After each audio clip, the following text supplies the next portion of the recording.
The content of this podcast is provided for informational and educational purposes only. It's not medical advice and is not intended to diagnose, treat, cure, or prevent any disease, disorder, or medical condition. It should never replace any advice given to you by your physician or any other licensed healthcare provider. Insomnia Coach LLC offers coaching services only and does not provide therapy, counseling, medical advice, or medical treatment. The statements and opinions expressed by guests are their own and are not necessarily endorsed by Insomnia Coach LLC. All content is provided as is and without warranties, either express or implied. Felicity had struggled with sleep on and off for her entire life. Usually, her sleep would get back on track after a few months of sleep disruption. However, when sleep issues returned due to some big life changes, Felicity's sleep didn't recover. In an attempt to make sleep happen, Felicity started to spend a lot of time researching sleep.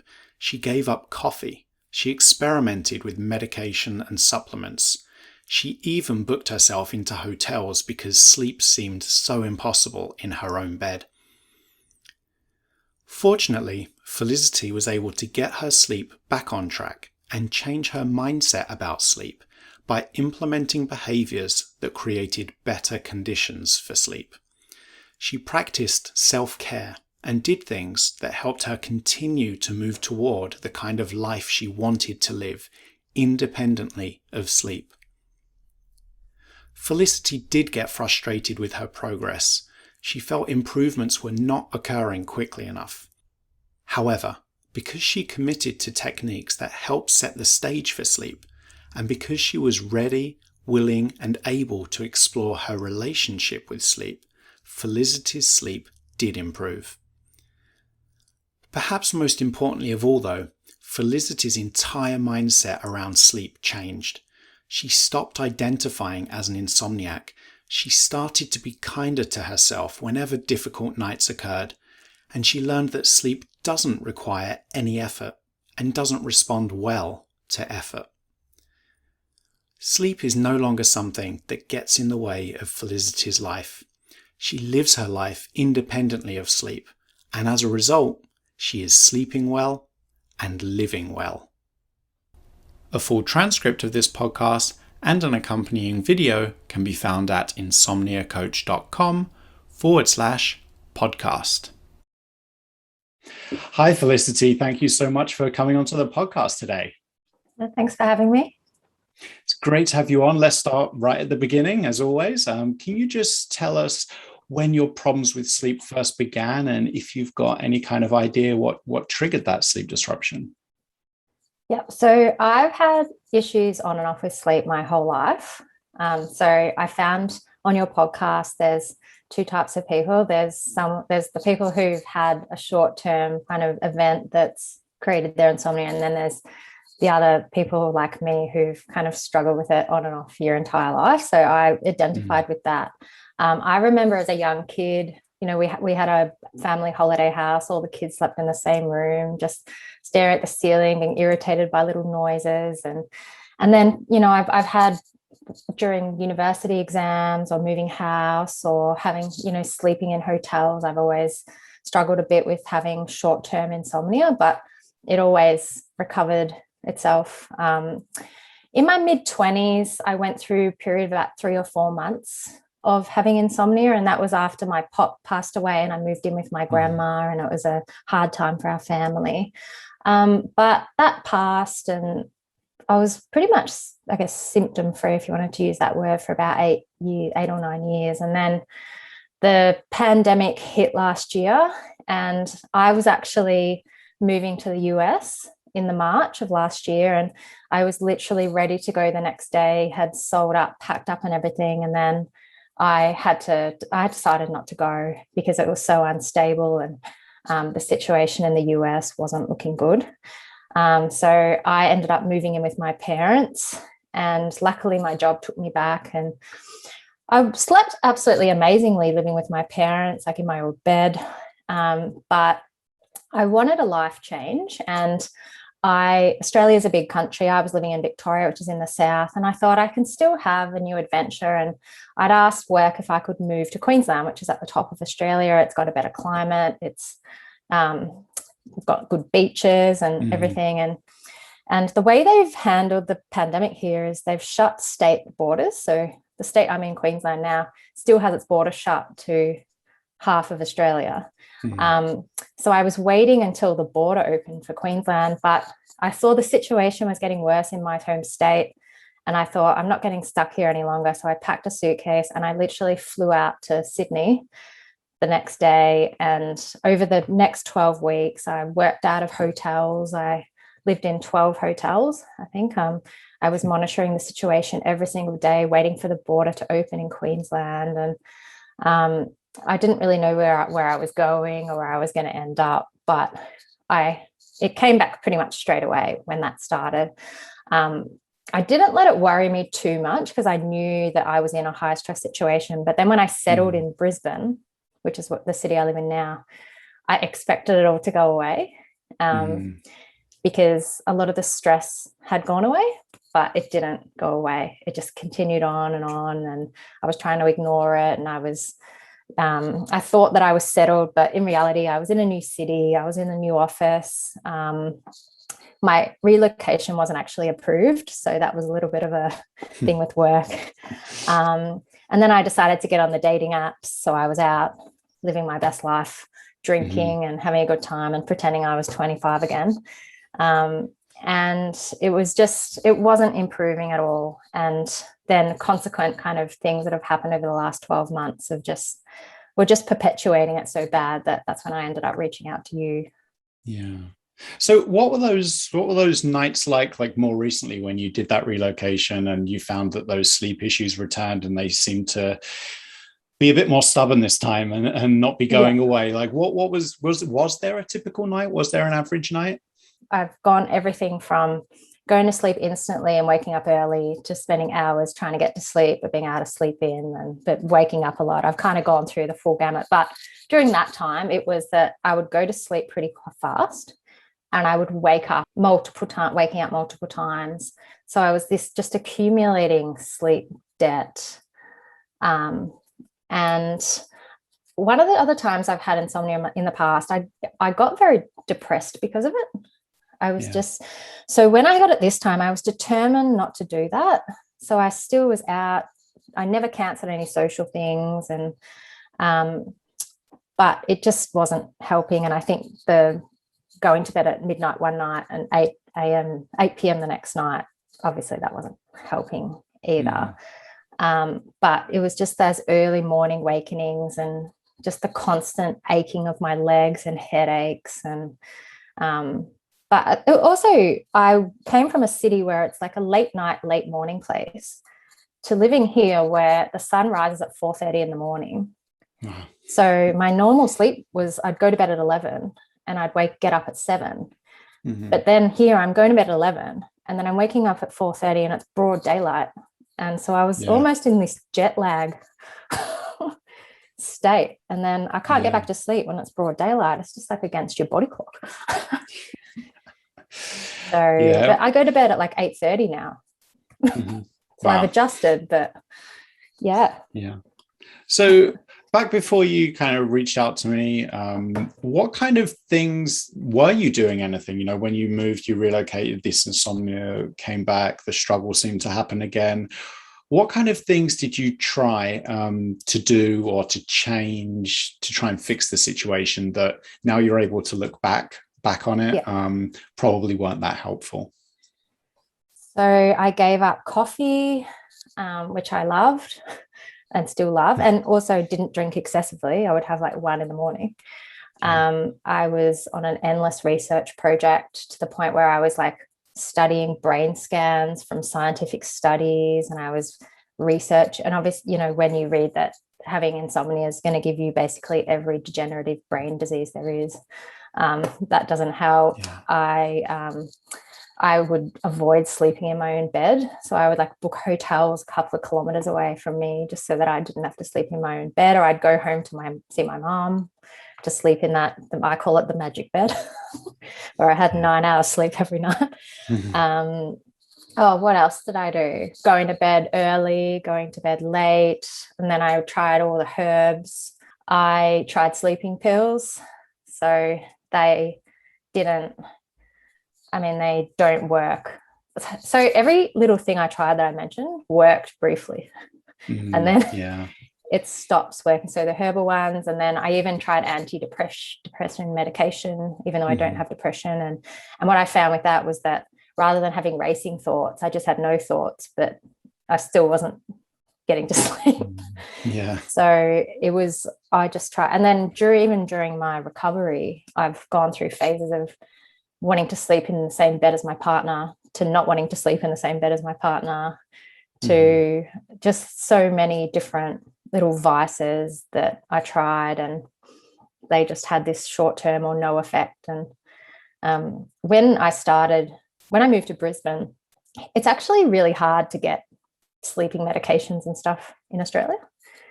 So it was a bit of you need to have a long-term relationship with a doctor, and you need to show that you're getting therapy and stuff. And I didn't have that here. So when I moved to Brisbane, getting sleeping pills stopped really becoming an option for me, which was probably a positive, because I found that, I might get 7 hours sleep with a sleeping pill, but I'm dealing with this hangover of the pill as well. Yeah. So I might as well just take the 5 hours and no pill side effects than the 7 hours where you're feeling groggy and crap. Yeah, exactly. I think it's quite ironic, the way you describe those side effects, because often a lot of our concern about sleep is based on how we feel the next day. During the day when we're awake, it just feels really unpleasant. We can feel groggy and maybe confused, that brain fog. And yet at the same, so we reach, for a medication or a supplement or something like that oftentimes can come with those very side effects that we're taking them for to try and avoid. That's why they can become such a double-edged sword. I found them.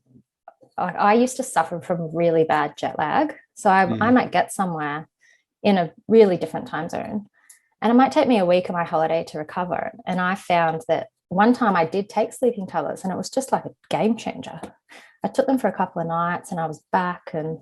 But when you're on holidays, you're not researching sleep, right? You're out enjoying yourself. And and just that change of environment as well. If we can easily just associate our own beds or our own sleeping environment with that struggle. And so we can feel really sleepy, ready for sleep. And then we go into our bedroom and the brain is like, this is where bad things happen. Wakey time. Whereas when we go on vacation, or like you described, go into a different environment, a different hotel room, or go to your parents' house, sometimes we can sleep. But I think it's one of those things that can sometimes be helpful in the short term, but over the longer term, it's one of those things. It worked at first. Why is it not working now? And the reason it's not working over the longer term was because it doesn't really get to the root of the problem, Yeah.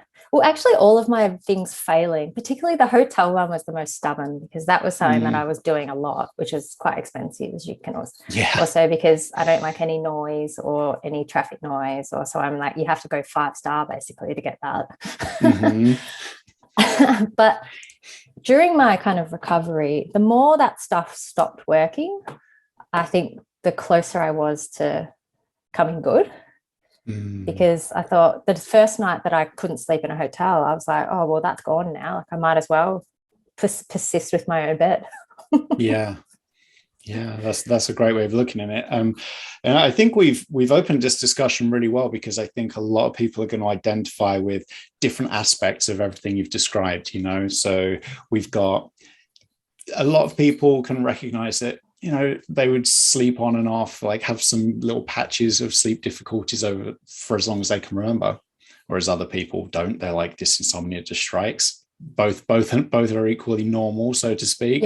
But then we get this time where the sleep disruption occurs, and for some reason it doesn't disappear, and that's where we're most likely to get caught up in the struggle, and that's when we start doing all those things to try and fix the problem, understandably, and they all make sense, when we're doing them, I want to get more sleep, so I'm going to go to bed earlier, for example. All these things that we do to try and fix the problem, but they kind of backfire on us, and they actually perpetuate the problem. That's like that's like filling up an oxygen tank, putting the mask onto insomnia, putting insomnia into intensive care and looking after it, saying, never leave me, stay with me forever. That's the effect it can have, and so what we look to do in terms of effective long-term solutions is to just address those perpetuating factors, so changing our behaviors in a way that helps create better conditions for sleep, and exploring all those thought processes that we have about sleep, our relationship with our thoughts, not necessarily trying to dispute them or to push them away, but just to change the way that we live our lives, with the brain kind of broadcasting all those thoughts in the background. And so basically that's the more theoretical side of it, which you've just explained perfectly in practical terms. There was some sleep disruption every now and then. It stuck around. I gave up coffee. I started to book hotels. I did this. I tried supplements. I tried sleeping pills. All those changes, and over the long term, they're not helpful. And then we can end up worrying more because all these things we're trying are not proving to be helpful. It just becomes such a vicious cycle, doesn't it? Yeah, that's right. And just things like the sleepy time tea, and if you look at the ingredients of that, it's just like chamomile and something else, and I'm like, I reckon a lot of those things, like, they help a good sleeper have an even better sleep potentially, even though that might be placebo as well. But when you've got like chronic insomnia, they work for a couple of days, and then your anxiety gets even worse because then they've stopped working. And then you just think nothing's going to work. It's just somebody trapped in this hell forever. Yeah, it is difficult. Although we don't see sleepy time teas, for example, listed as something we see included in these sleep hygiene rules and rituals, they're pretty much just another one of those things. Maybe they can be helpful if you're already sleeping pretty well. You're just looking for a little bit more optimization or a little bit more relaxation or something like that. But by the time we're dealing with the more entrenched insomnia, sleepy time tea or supplements or things like that probably aren't going to make much difference. And that's another area where we can get trapped, is adding those rituals, for example, sleepy time tea, but also taking things away from ourselves that we enjoy. So like for example, you said you really enjoy coffee. That was one of the first things you gave up. I'm going to give up the coffee now. So it's probably not going to have any influence on your sleep unless you're drinking like 12 gallons of it a day, all the way up until midnight. But what it is doing is it's training you. Well, first of all, we're taking away something positive from our lives. We're taking away a plus. And second of all, we're kind of training ourselves that sleep is having a negative influence on our lives. I've got to sleep, because if I don't sleep now, I've taken coffee away. What else am I going to have to take away? I'm going to have to take away going to the gym, or I'm going to have to take away going out with friends. And before you know it, it's just completely taken over your life, and you're just kind of sitting in your room, not doing anything. And that in itself still doesn't help. It's like our brain wants to do a deal with us. Do this and you'll feel better. So you do it. You might feel a little bit better right away. But then over the longer term, it's not really helping you feel any better. I also got into a really bad habit of the lunchtime nap. And when we went back to the office when they all opened up again, I was on this roster of 1 week in the office, 1 week not in the office. And I got to the point where when I was in the office, I was like sneaking home at lunchtime and things like that. And I just thought, this is just not. And then that would increase my anxiety. I'm like, what if my boss notices and I'm not there? I was lying and saying there was a tradesman coming over when there wasn't. And I was like, this is just not helping the situation at all. And, as a 35-year-old woman, like having a daytime nap is just not acceptable. I don't live in Spain and running a late night restaurant, having a siesta. It's interesting, that talking about the naps, they can really be tricky, because if we're someone that's always kind of had these short naps in the day, like even before we were struggling with insomnia, then maybe we don't necessarily have to give them up if it's one of those things that we enjoy. But the reason why we usually suggest trying to resist that urge to nap during the day is because, when we nap during the day, if we sleep, we're relieving some of that sleep drive, so if we just imagine sleep drive is like blowing air into a balloon. Every minute of wakefulness, we're blowing air into that balloon. And the idea is when that balloon is really full, we go to bed, it bursts and we sleep. If we nap during the day, we're letting air out of that balloon. By the time we go to bed, then we got kind of a floppy, saggy balloon, probably not going to help with sleep.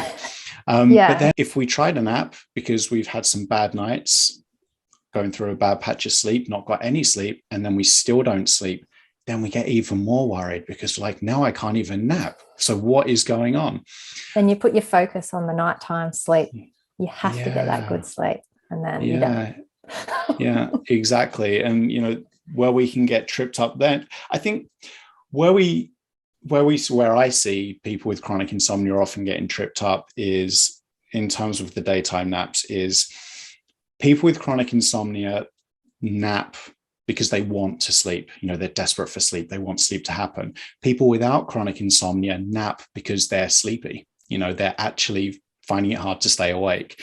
And that might sound interesting to say, and people might be listening to this thinking, well, of course I'm sleepy, I've got insomnia. But the interesting thing with people with chronic insomnia is we use this phrase, tired but wired, which is more to do with fatigue. 100%. So we can be really tired, but our brain is like wired, it's keeping us going. And so conditions aren't usually right for napping for people with chronic insomnia. Most clients that I work with, when they try to nap, they're not usually very successful at generating sleep, and I think it comes down to that intent, which is the second part of what I wanted to just quickly touch upon. What is our intent with anything? When our intent is sleep, whether it's listening to a relaxation session, if our goal is sleep, if we're napping because we want sleep rather than because we're sleepy, if we're taking a supplement because the goal is sleep, all these things are unhelpful because they're sleep efforts and they imply that we can control sleep. We can't control sleep. We can definitely create better conditions for sleep, but we can't wave a magic wand and make sleep happen. Nothing can do that. And whenever we engage in a sleep effort, we're also kind of telling the mind, okay, I'm trying this. Let's see if it works. And so the mind is always a few notches higher now to see, okay, so tonight we took a melatonin at 7 o'clock. We did a sleepy time tea at 7:23. We took a bath. The bath temperature was 98 degrees Fahrenheit, not Celsius. We used this certain brand of smelling salts. Let's see if that's the secret sauce, and that increases the arousal and often just creates less favorable conditions for sleep. I remember one day I fell asleep on the beach. I was so relaxed, which was extremely rare for that time. And I emailed you and I said, oh, I just ruined everything. I fell asleep on the beach. And you did say, well, if it happened, it just happened, And I kind of take that now, that say it's a Saturday and I've got up really early and I've gone to the gym and I've been at the market and I've got something on that night. And I think, oh God, I just love to lie down and relax. And sometimes I do indulge in a bit of a nap like that, but I always make that intention. I always think about what my intention is. And if my intention is to catch up on sleep, then I will not allow myself to have the nap. But if the intention is to just relax and just have when I'm actually feeling sleepy, I'll do it. Yeah. And I think that's an important distinction to make, right? Because when we're kind of in the throes of insomnia, we tend to find that a lot of our behaviors are centered on that intention of making sleep happen. And when we kind of get to this point where we can move away from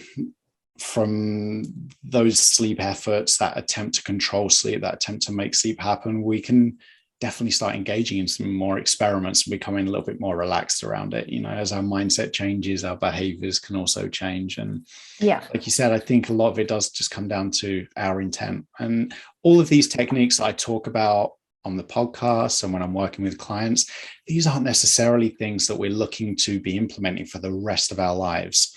They're just a way of getting us back on track,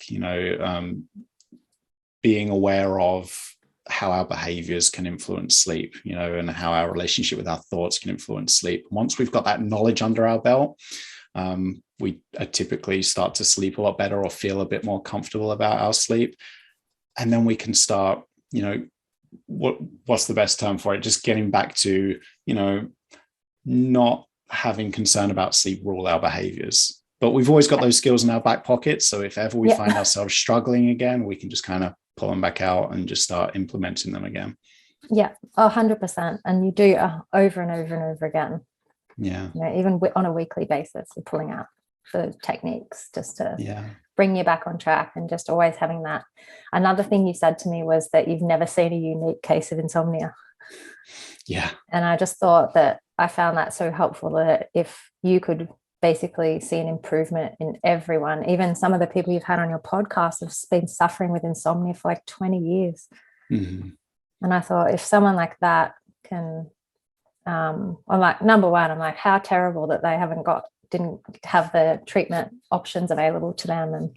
And but also, that if you can help someone who's had it for 20 years and who's having multiple nights of no sleep and every single week, then it will work for me. And knowing that was really comforting as well.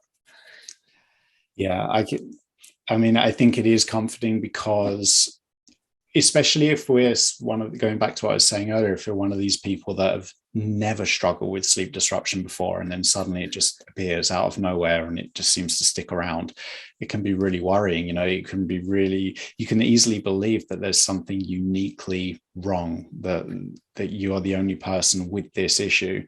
But there are many, many people out there going through exactly what you're going through. Everyone's individual circumstances are probably unique, but the behavior of insomnia, how insomnia works, the influence it has, the way it affects our sleep, the way it affects our daytime lives, is virtually identical from person to person. And like you said, I'm still waiting to work with a client or to receive an email from someone who tells me something I've not heard before, because that's definitely not to belittle what people with insomnia are going through. It is just to reassure that from person to person, insomnia is pretty much identical. And that means that if insomnia from person to person is identical, these techniques that have helped other people with the same insomnia as you are almost certainly going to help you too.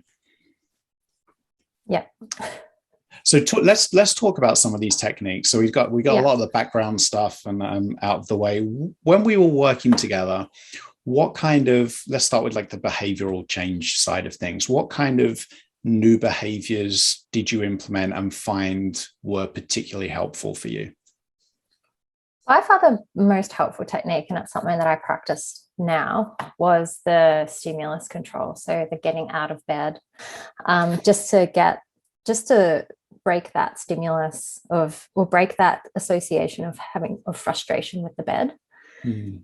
And I still probably use this technique every week. If I'm thinking that, I'm feeling anxious, and I get out of bed, and it works 9 times out of 10 that you go back to bed, or you might have to do it twice, and then you go straight to sleep. So that was the most helpful, and that was not something that I was doing at all. Mm. But then the sleep restriction, I think that helped, because I was going to bed at such erratic times. That really helped, even though I was religiously waking up at 4 every day, annoyingly. But I was going to bed at all different times, and just having that rigidity of not having to worry about, am I going to get 8 hours? Am I going to get 9 hours? Am I going to get 10 hours? Even though getting 10 hours is not something I'd ever done. All of a sudden I was striving to get this 10 hours.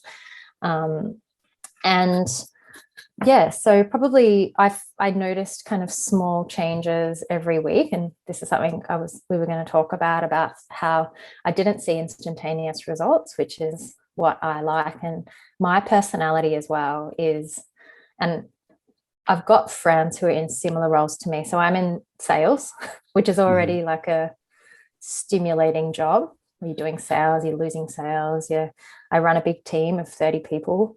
And I speak to people with personalities like mine, and so many of them in the corporate world. We're all the same. Like, you just, this kind of personality that's like always on, like I open my eyes and I'm there, and I don't have any sleep inertia and stuff. So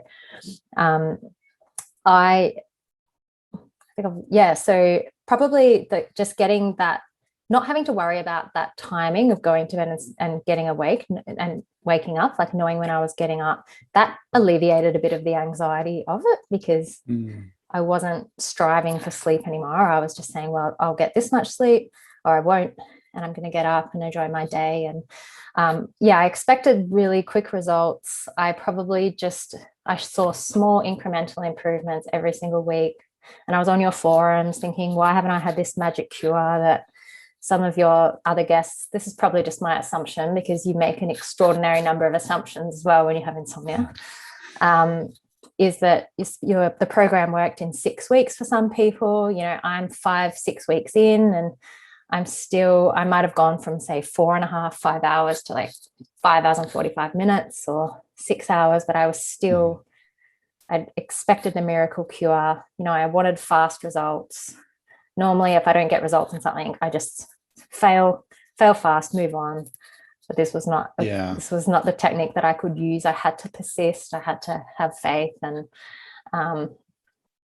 Yeah, I think, it's funny you said that, because I was working with a client recently, and here's what I find in my own experience is the clients that come to me expecting this to take time tend to get results the quickest. The ones who start working with me and they're quite understandably really keen to get fast results, for things to turn around really quickly, they're the ones that tend to struggle a little bit more, and it takes longer for them to get the results. And I think it just comes down to that the effort again. It's our natural human inclination to put effort into a problem to fix it, but the problem is sleep doesn't respond well to effort. We cannot control sleep. It's like with any goal. We cannot make ourselves reach a goal, but we can control our journey toward that goal. So I might want to be, when I was a kid, let's say this, when I was a child, I wanted to be a pilot of Concorde, the supersonic jetliner that's not around anymore. So it turns out I made a good choice abandoning that. But anyway, I had that goal, but I couldn't make myself become pilot of Concorde, but I could go to school. I could join the Air Cadets as a teenager. There are all these things that I could control towards that journey. But I couldn't control the actual goal, reaching that goal, that outcome. And it's like that with sleep and with insomnia. We can control our behaviors in terms of making sure we're not spending 10 hours in bed when we're averaging 4 or 5 hours of sleep. We can try and go about our days as normally as possible, try and avoid those safety behaviors. We can control all these actions, but we can't control sleep itself. So if we can focus all of our attention on the actions, on the process side of things, and just leave the outcome to just do what it's doing, that's when we tend to get the best results. And actually, ironically, the faster the results, because we're not focused on what we cannot control. We're more focused on what we can control. And it does take time, though, at the same time. And I think the fact that you've identified stimulus control as being one of those really helpful techniques is a good illustration of that, because for people not familiar with the technique, what we often see, as we touched upon right at the start of this episode, was we can learn to associate our beds with unpleasant wakefulness, tossing and turning, anxiety, stress, and worry. And so our brain is like, all right, bed no longer equals sleep, relaxation, coziness. Bed equals danger, risk. There's going to be this. It's almost like when you're a kid, is there someone hiding under the bed, and you start to freak out. So what we want to do is the good news is that's learned, right? It's this learned association. So it can be unlearned, or we can relearn the original association of bed equals nice place to be. And we can do that by just doing whatever it takes to make being awake in bed or just being awake at night a bit more pleasant. And just as it took time to learn that the bed is not a nice place to be, it does take time to relearn that the bed can be a nice place to be. Although it's usually doesn't take as long, it still does take time. So I think we do have to have realistic expectations too. Let's say you had insomnia for like 10 years, 20 years. you're probably not going to turn it on its head in like 4 weeks. It's probably going to take longer. And I have clients that I finish working with them at like, say, around 8 weeks. There's been some small improvements, and then I hear back from them in like a month's time or 3 months later, and they're like, I kept on going and I got my transformation. It's just so it really can take a long amount of time. And I think if you come into it with the assumption that it will take time, that these changes can be difficult, especially in the short term. And that although we can't control the outcome, we can control the process. I think that can be really helpful. I found that it did get worse at the start in terms of I was getting even less sleep. And even though I knew that, I discussed that with you and you said that that's normal. It's just hard when you've got that every day and you're going to work and trying to live, not cancel on plans or anything. But when you're just, getting those headaches and those body aches. And then I ended up taking like paracetamol and things like that. And then you wonder if that's going to erode your liver. And you just got all this, all this constant, even though I don't think it does if you take 2 paracetamol a day. Or, it's just like a bit of a myth. But it was only really about 2 months ago that I really started to be able to shift from associating a bad night's sleep with having a sleep disorder to associating anxiety about sleeping more to things that are going on in my daily life that actually have nothing to do with sleep. And what that kind of brought that on, and it's just an extension of everything I'd learned from you, was that I did this leadership course, and it was 3 days. It was 2 nights staying at this hotel, which I was looking forward to because this was actually when the hotel advice stopped working for me. And part of the leadership course was on the self-limiting identities. And this could be anything in work, right? This could be, I'm not smart enough. I'm not, confident enough. I'm not good looking enough, whatever you're. And I started to think about how I identified so strongly as an insomniac and how that was, I think, holding me back from really being able to move forward properly. And because I couldn't help myself, I ended up researching. I put insomnia identity in Google, and it came up with this study that said that people who had participated in the study had identified as insomniacs. And what this study found was over a third of them didn't even have insomnia. They were, medically, they couldn't even be diagnosed with it. And I thought, I've had 3 bad nights sleep in a fortnight. I don't even have insomnia. Like, I'm walking around saying I'm insomniac, and I'm actually not. And I had a really bad night's sleep that night at the course, and I was just going down the spiral again. It's going to come back. I'm going to go back to that hell. It's all been for nothing. I'll never get better. All the other people on the podcast got better, but I won't. And interestingly, the facilitator of the course, so there were 15 people doing the course, and she said, who had a good night's sleep last night? In the meantime, I just verbal vomited to her about my insomnia that morning. And 2 people put up their hand out of 15. 2 people had a good night's sleep. Yeah. And I looked around, and, I go to bed at 8:30. The course went until 9:30. It was talking about your self-limiting beliefs and all of this real introspection. And I just looked around, and I thought, I'm the only one spiraling out of control here, but I didn't have a worse night than anyone else here. And they were just looking at it as like a one-off event. I had a bad night's sleep last night. How shit, Whereas I'm like, I'm just going down this spiral of these negative thoughts. And after that, I started to think that, so I've just moved house a couple of weeks ago, and there were a couple of nights where I thought, I'm not going to have a good night's sleep. But I was able to say, well, you've just moved house. You've just moved in with your partner. I'm sleeping in a bed with him every night now. I'm sleeping in a different bed. We're still settling in. There's boxes everywhere.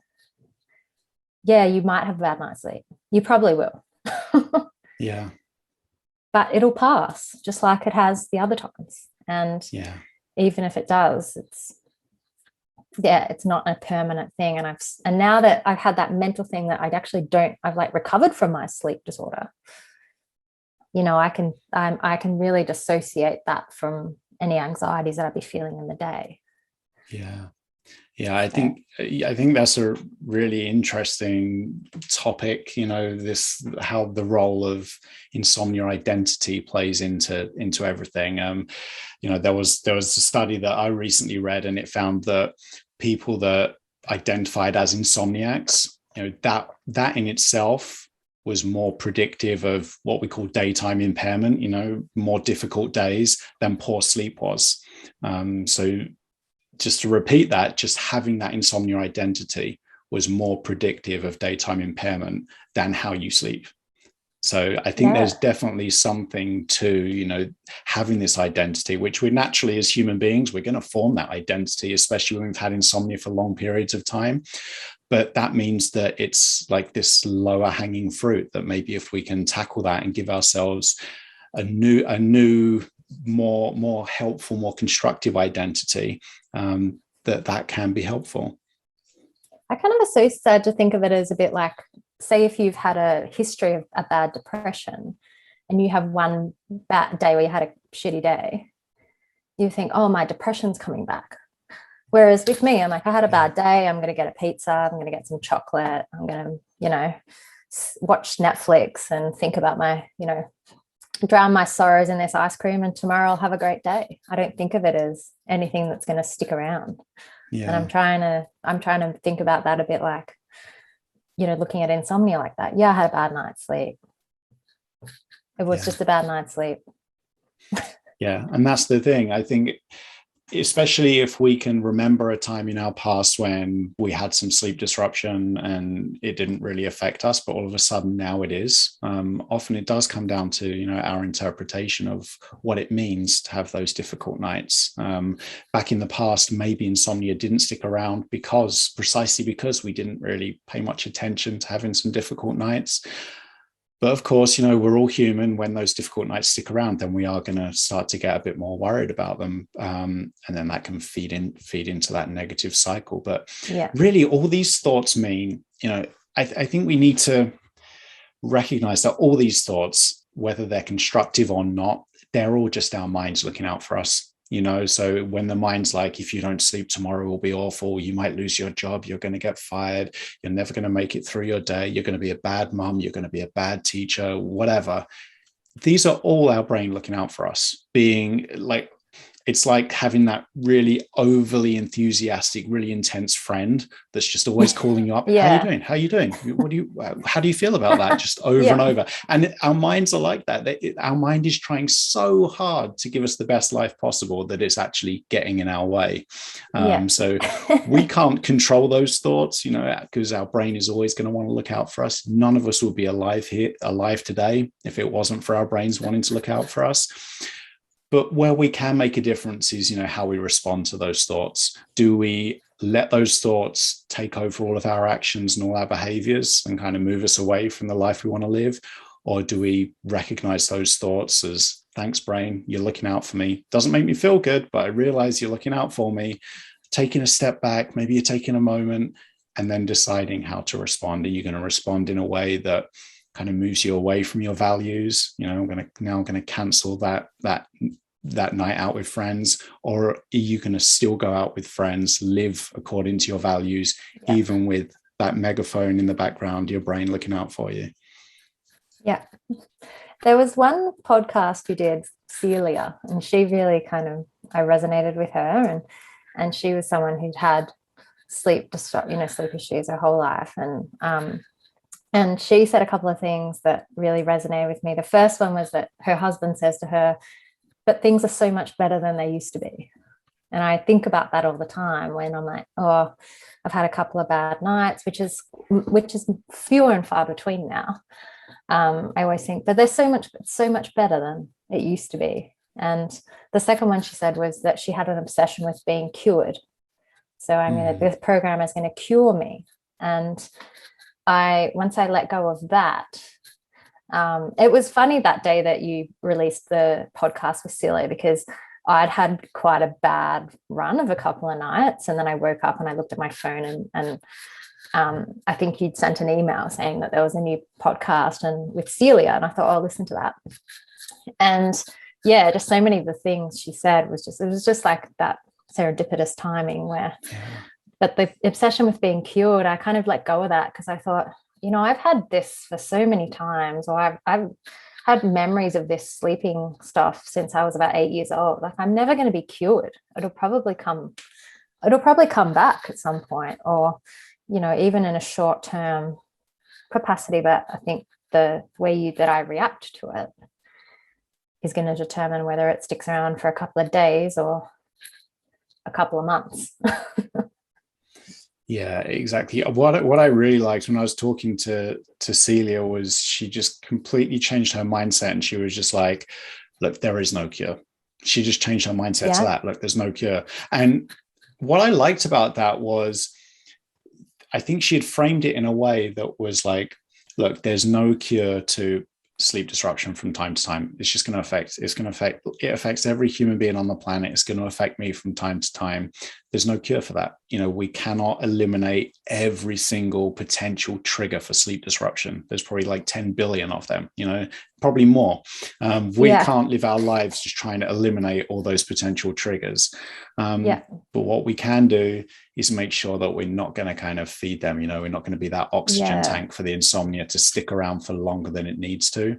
And we can also do things no matter how small, even if we're really struggling, no matter how small, we can take tiny baby steps towards living the kind of life we want to live, even when we have difficult nights, even over a really sustained period of time. So there are still tiny, teeny things that we can do that kind of give the middle finger to insomnia and say that, hey, even though you're doing this to me, I can still do this for myself. And I think that is a big mindset change that can be helped.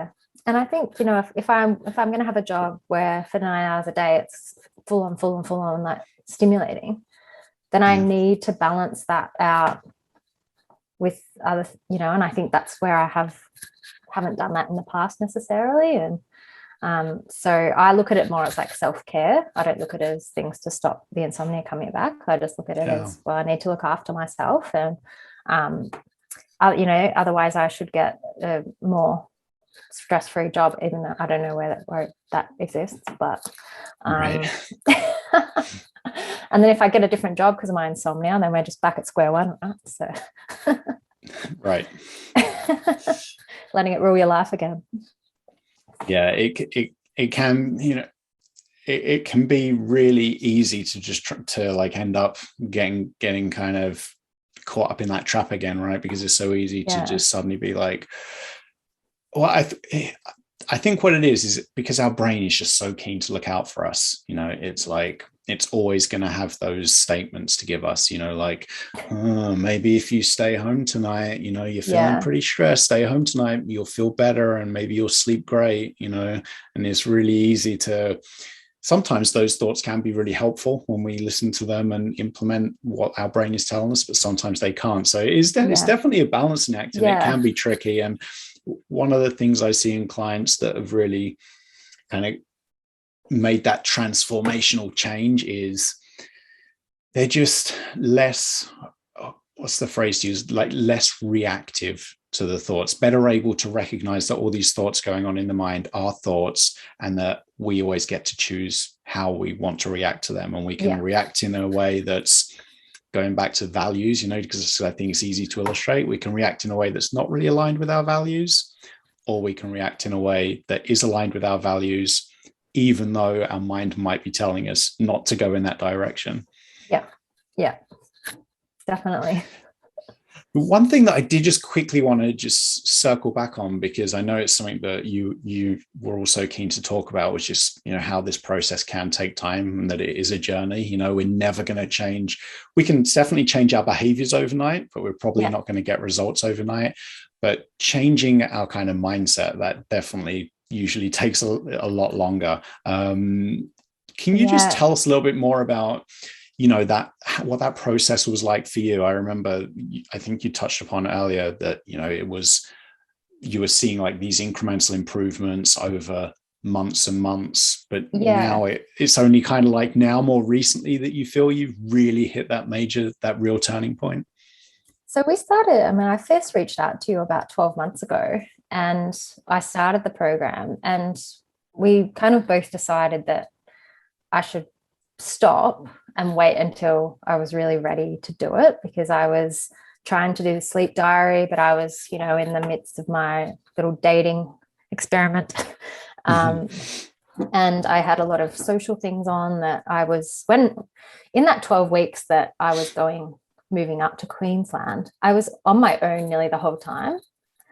And that was it's not healthy, as a human to be like that. But particularly as like an extroverted person, it kind of took a bit of a toll on me. And then when I got to Brisbane, I was just taking every social kind of, invitation. I was so excited to be there. And so that was when I was, going to bed at 11 and then 8. And then I just couldn't commit to it. And we decided that I would pause it. And then I picked it up at the end of January. And this was just a better time for me. Like it was much more calm. I'd kind of settled into where I was. There wasn't all the Christmas social activities going on. And so, I could commit to the program fully then. So I think that's a really important part of just making sure that you're ready to do it, and that, that you're 100% committed. Otherwise it won't work. But yeah, it was just such slow changes that just required so much persistence just to keep having faith that I would get results if I continued along the path. And it was probably I actually did break the deal and do a little bit of research on insomnia recovery.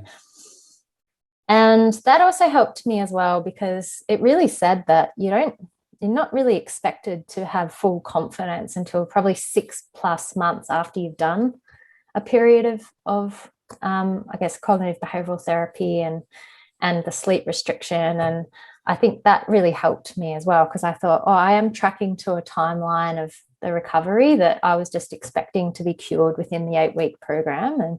And having I ended up having a video call with you probably in June-ish, and that kind of got me back on track as well. But I also got a promotion during that time, just to add another kind of layer of stress, and a new relationship. So and I kind of got to the point where I'd reached the level of my stress. I took a couple of weeks off work. I took 3 weeks off work, and that was just a huge benefit as well. So I took it as leave. And that just allowed me to take one stimulating thing out of my life and get my kind of stress levels down. And that really helped as well, because it was an uphill battle trying to, control my insomnia not control my insomnia. That's a terrible way to put it, but, to focus on, my recovery from the chronic insomnia while having so many external stimulating things coming at me still. And I think just having those couple of weeks off, but I know that that's not possible for everyone. But I took it as like, I'm going to have a holiday. I'm just going to do some things for myself and relax. And as a result of that, the first couple of days got even worse. Just like I was still in the research projects and everything.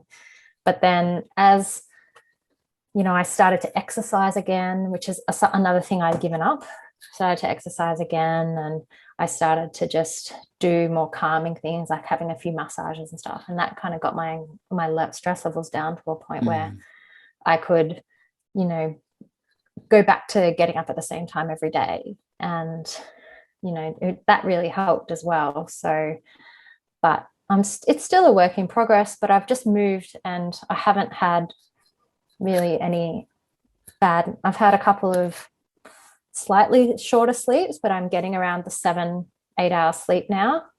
I had a couple of 6 hours sleep, and I need that 7.5 to feel rested. I'm not one of these lucky people who can sustain themselves on 5 hours sleep, but I haven't had any of those kind of periods where it just goes to having 4 hours, then 3 hours, then none, and the spiraling despair. Yeah. It's kind of, I've been able to bounce back, but I've really just focused on that. Well, you know, I'm still a little bit shaky about my confidence with sleep, but it'll only get, as Celia said, things are so much better than they used to be. Yeah. And that's what you just have to keep thinking. And and you know, I came across the techniques that you teach initially because I started seeing a sleep psychologist here.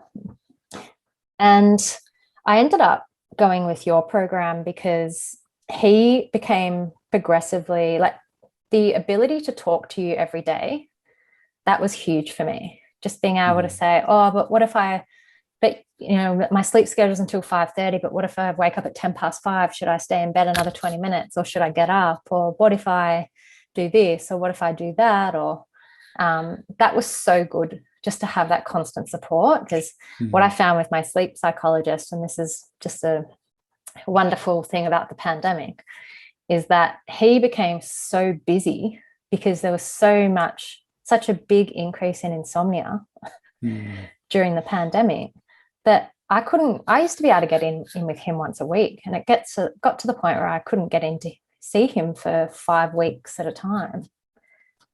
And it's just not enough. It wasn't enough support. And he even told me that it's got a phrase, Coronasomnia. And it's just like an epidemic now. Yeah. Yeah. So I think, what I really like, you so much good stuff there. I think what I liked was, you know, making sure that if you're ready to make some changes to create these better conditions for sleep, it's important to recognize that some changes are going to need to be made, right? And sometimes life, we might not be ready for that, whether life is really hectic for us right now. If we relocate and we're just starting a new job or something like that, maybe now isn't the right time. So choosing a time that's appropriate to start, but also recognizing there's probably never any perfect time. It's kind of like choosing when to have kids. If you're someone that wants to have kids and you're waiting for the perfect time, that perfect time is probably never going to turn up.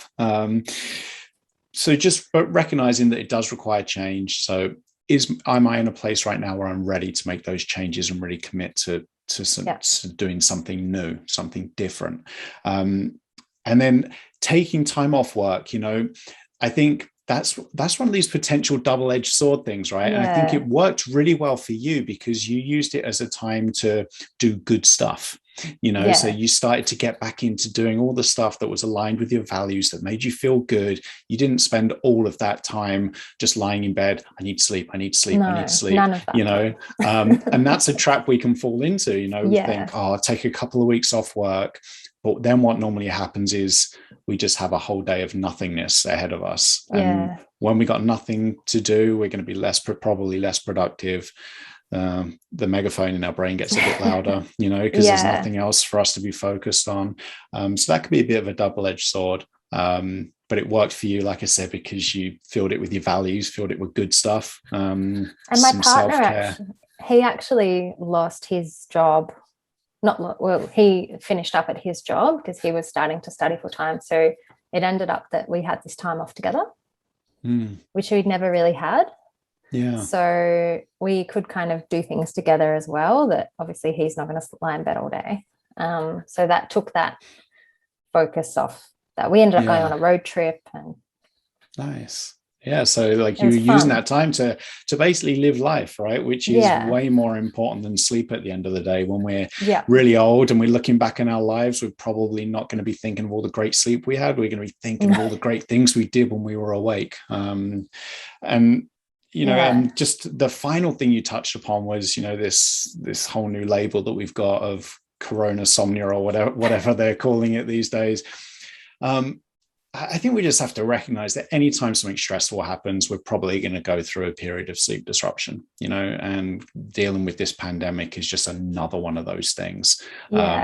But, we see it in the media and stuff. Everyone likes to put a label onto something and then share all this information that probably ends up just freaking us out even more about sleep, and that isn't usually helpful. But it just proves again that if you want to call it coronasomnia or insomnia or anything else, it's all the same thing, because from person to person, insomnia is the same. It really doesn't matter what label we put on it. Yeah. And in where I am now, they just by some miracle have had barely any COVID-19 here. And the way they've dealt with it is if they had one, I mean, they've relaxed a bit now, thank God, but even if they had one case, they lock everything down and tell you to go home. So you're going in the office, then I'm not going in the office, then I'm being sent home from the office, then I'm working. Then you're not even allowed to have your partner over. Then you can have your partner over. And it's also created a divide between, so I've got a team around Australia, and you've got people hit hard by it. And then you've got people like in the state I'm in, like living your life like it's normal. And so it's created this real divide as well, which has had to be managed. You're managing not only your own kind of uncertainty, but all these other people who like look to you for their support as well. Yeah. So you know what I think it comes down to? It just comes down to the fact that life is difficult, and life comes with pain, and it's just a fact of life. And where we can get really tripped up is when we try and just eliminate the pain and eliminate, difficult thoughts, difficult emotions and feelings. When we make that our focus, that's when we can really get caught up in the struggle. If we can kind of move away from that, trying to eliminate all this potential painful thoughts and memories and feelings and emotions, more towards our actions, just doing stuff that's meaningful to us, then that usually has a far better outcome, because we're focused on what we have control over, and we can always control our actions no matter how difficult the circumstances we find ourselves in. But at the same time, we do need to recognize that life is difficult.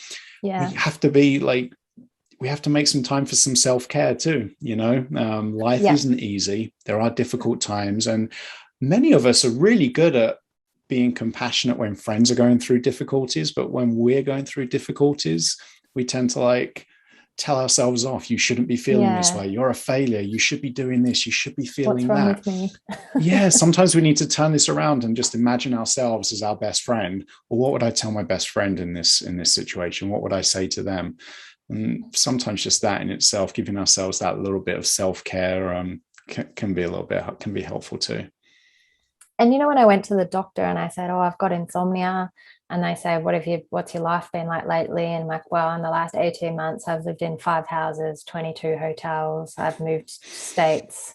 I've had a new relationship, a new job. And they're just like, there's nothing wrong with you.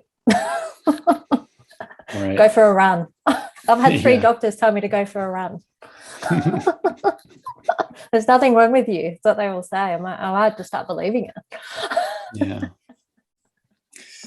I think when we've got that much on our plate, I think it's understandable, to go through some sleep disruption. Not really much we can do about that, as I think your doctor's probably not with much compassion shared with you.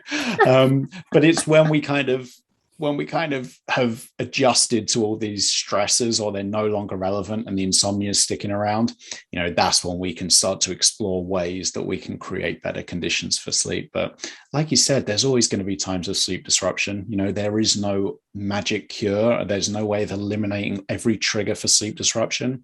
Living with some difficult nights from time to time is part of being a human being, but that doesn't mean that we have to live with insomnia every night for the rest of our lives. There are definitely things that we can do to create those better conditions for sleep and to live the kind of life we want to live independently of sleep, and even perhaps in the presence of all those difficult thoughts and emotions that come along for the ride. One of the doctors I saw, he was an older German man, and he said to me in a heavy German accent that the only thing wrong with you is that you don't have your shit together. And so did that transform everything for you? Was that like a big insight and changed your life? Well, he had a packet of cigarettes in his pocket, so I didn't take too much notice of what he said. yeah, it's difficult, isn't it? Because, it's like when someone tells you, oh, cheer up, or come on, don't feel sad, don't be angry, relax. When we're told how to feel, or we're told like how we should be feeling, it's never helpful. You feel like punching someone in the face who says, have you tried melatonin? Or have you tried listening to a meditation? It's like, yeah, yes, I've tried listening to a don't tell someone with chronic insomnia that they should maybe have a warm bath and go to bed early. It's not. It's just not exactly. Helpful. Yeah, exactly. You're right. I think a lot of this stuff probably comes from the right place, from someone wanting to help. But I think everyone listening to this is going to know these things aren't helpful. This is probably one of the things that someone listening to this is going to come away and not end up researching, because they already know that the bubble bath isn't going to help. Melatonin probably not helpful. What is helpful is just making some behavioral changes to create those better conditions for sleep, and just exploring the relationship we have with our thoughts, not trying to necessarily push them away and fight them, but maybe making a bit of space for them, and then making that decision to live the kind of life we want to live, even when they're present. So Felicity, and I've taken a lot of your time, and I really appreciate it, but I would just like to ask you one final question, because I ask every guest it, and I would feel bad for you if I didn't ask you the question too. So if someone with chronic insomnia is listening, they feel like they've tried everything, they're beyond help, they can't do anything to improve their sleep, what would you tell them? I would say that the natural techniques is the gold standard for treatment, that persistence pays off, and that you probably won't get fast results if you've got the predisposition. You might not get the fast results, but if you persist with the techniques and reach out to you for support, Martin, then just like every other case you've worked with, you should see a significant improvement, and maybe not a cure, probably not a cure, but if you're watching these podcasts, you're probably not in the greatest shape, and it's worth a try. That's what I would say. Hang in there.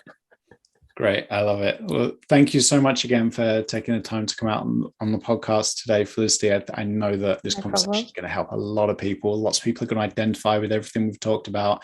So again, thank you. No worries. Thanks, Mum.